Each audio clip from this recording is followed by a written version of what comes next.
Fried rice చేశాను. చేసేటప్పుడు చూపించలేదు, ఇప్పుడు మేము ఇక్కడ పెట్టి చూపిస్తున్నాము.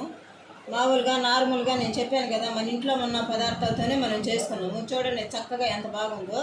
అన్నం కూడా చూడండి, పులుకులు పులుకులు కూర్చొని మామూలు బియ్యమేను. తింటే కూడా చాలా టేస్టీగా రుచిగా ఉంటుంది. ఇవాళ అంటే మా ఇంట్లో కూరగాయలకి ఏం డబ్బులు లేదు కాబట్టి ఇలా చేశాను. లేకపోతే చికెన్ చేశాను, దీనికి మాత్రము పెరుగు మాత్రమే చేశాను.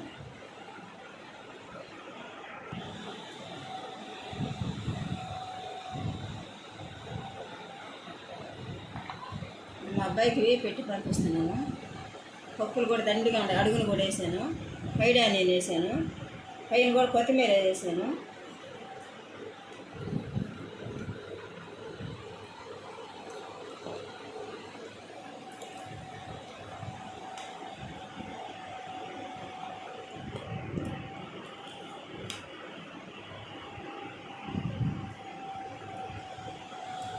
చేసేటప్పుడు ఎందుకు చూపించలేదు అని అంటారేమో, చూపించవచ్చు. ఆడ మాకు ఒక్కోసారి కరెంట్ ఉంటుంది, కరెంట్ ఉండట్టుగా ఉడికిపోయింది.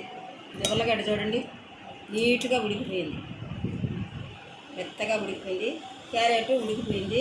వేసింది క్యారెట్, ఉల్లగడ్డ, 2 దొండకాయలు మాత్రం, ఇంకేమీ వేయలేదు.